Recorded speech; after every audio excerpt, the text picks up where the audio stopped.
আবারও কিন্তু সবাই মিলে দাওয়াত খেতে চলে গেলাম।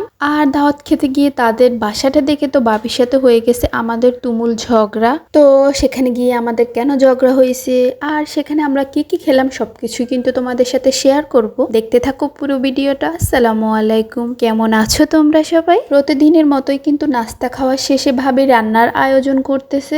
আর আজকে কিন্তু ভাবি আমাদের জন্য তার হাতের স্পেশাল চিংড়ি মাছের বালাচাও করবে। তো ভাবি সবকিছু রেডি করতেছিল আর এখানে আমাদের ওমর নাস্তা খাচ্ছিল। আর অন্যদিকে আমি আমার আরশানের জন্য একটু পেঁপে কুচি করে নিচ্ছিলাম, ওকে খাওয়াবো। এই পেঁপেগুলো আমি সুমি আপার কাছ থেকে নিয়ে আসছি আরশানের জন্য। আমি কিন্তু বারবার রান্না করে দেখতেছি রান্না কতটুকু হয়েছে, কারণ আজকে আমাদের একটা জায়গায় যাওয়ার ছিল। তাই আমরা যেহেতু অনেকগুলো মানুষ, খাওয়া দাওয়া শেষ করে বের হতে আমাদের অনেকটা সময় লেগে যায়। এক একজনের এক এক সমস্যা দেখা দেয়, তো সবকিছু মিলিয়ে সবাই একসাথে বের হতে অনেকটা টাইম লেগে যায়। তো ভাবিকে বলতেছিলাম আজকে আমরা একদম লেট করব না, সবাই তাড়াতাড়ি করে খেয়ে কিন্তু আমরা বের হয়ে যাব। কিন্তু তাও সবকিছু ঠিকঠাক করে বের হতে আমাদের অনেকটা সময় লেগে গেছে। যদিও আমরা যেখানে যাচ্ছি সেটা কিন্তু খুব একটা দূরে না, বাসার কাছাকাছি ছিল। তো সবাই মিলে কিন্তু রেডি হয়ে চলে আসি তাদের বাসায়। আর এখানে আসতে না আসতে আমার আশান অনেক দুষ্টুমি শুরু করতেছিল। ও বাসার যা কিছু হাতের কাছে পাচ্ছিল সবকিছু ফেলে দিচ্ছিল। তো ওর জন্য সবকিছু যা নিচে ছিল উপরে উঠাই ফেলতেছিলাম। তো দেখলাম সবাই এখানে দাঁড়িয়ে দাঁড়িয়ে কি দেখতেছিল, তো আমি একটু আসলাম ওরা কি দেখতেছে সবাই মিলে। দেখলাম এখানে কিছু আর্মির লোক ছিল, তারা খেলতেছিল। এখানে নাকি একটা আর্মির ক্যাম্প করছে, 6 মাসের জন্য ওরা এখানে থাকবে। আর তোমাদেরকে তো বলাই হয়নি আমরা আজকে কোথায় আসছি, কার বাসায় আসছি। আমরা এখন যার বাসায় আছি তারা কিন্তু এখন ভাইয়েরা যে বাসায় আছে আগে সেই বাসায় থাকতো। তো ভাবিদের সাথে তাদের খুব ভালো সম্পর্ক ছিল, একসাথে আমরা কিন্তু অনেক লুডো খেলছিলাম তারা ওই বাসায় থাকতে। তো আমরা এখানে আসছি শুনে উনি কিন্তু ভাবিকে বারবার কল করতেছিল আমাদেরকে নিয়ে ওনার বাসায় যাওয়ার জন্য। তো সময় সুযোগ হয়ে উঠতেছে না, অবশেষে আমরা কিন্তু চলে আসছি তার বাসায়। আর উনি তো আমাদের আপ্যায়ন করার জন্য একদম পেরেশান হয়ে গেছে, আসার পর থেকে নানা রকমের খাবার দিচ্ছিল। আসলে আমরা এতগুলো মানুষ, আমরা সবাই কিন্তু একসাথে যাই। তো সবাই মিলে যখন কারো বাসা যাই, তো যাদের বাসা যাই তারা তো একটু বিপদেই পড়ে যায় এতগুলো মানুষকে নাস্তা দিতে গিয়ে। অবশ্যই এটা কিন্তু আমরা নিজেরাই বলা বলি করি, কিন্তু যাদেরই বাসায় আমরা যাই তাদের কিন্তু আন্তরিকতার কোনো কমতি থাকে না।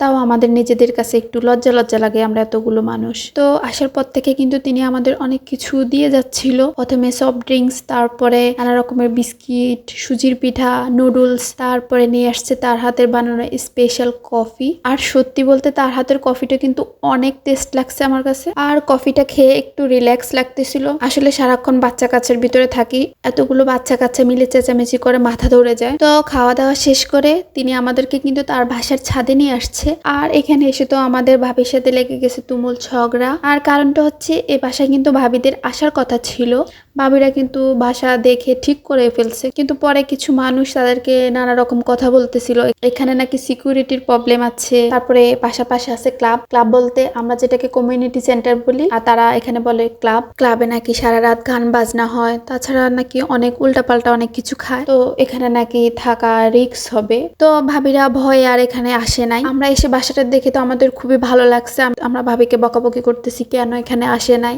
সাথে কিন্তু ছিল সেনাবাহিনী, কোনো প্রবলেম হতো না। আমাদের কথা শুনে তো ভাবিরও এখন আফসোস লাগতেছিল মনে মনে যে কেন আসে নাই এখানে। আর এই বাসাটা ভালো লাগার যেটা বড় কারণ হচ্ছে সেটা হচ্ছে বাসাটা অনেক বড় ছিল। বাসার ছাদটা দেখে তো তোমরাই বুঝতে পারতেছো কত বিশাল ছিল বাসাটা। আমাদের বাচ্চারা কিন্তু এখানে এসে ইচ্ছে মতো খেলতে পারতো, লাফাতে পারতো, কোনো সমস্যা ছিল না। তো এখন উনি আমাদেরকে আবার বাকি বাসাগুলো দেখাচ্ছে যেগুলোর কাজ চলতেছে, ভাবিরা যদি আসতে চায় তার জন্য। তো ভাবিদের কিন্তু লাগবে একটা বড় বাসা।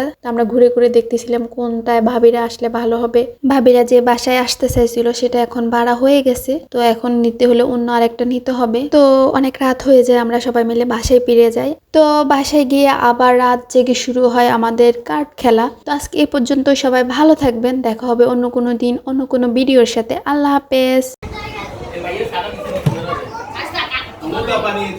আমরা ফার্স্ট এখানে আমরা ফার্স্ট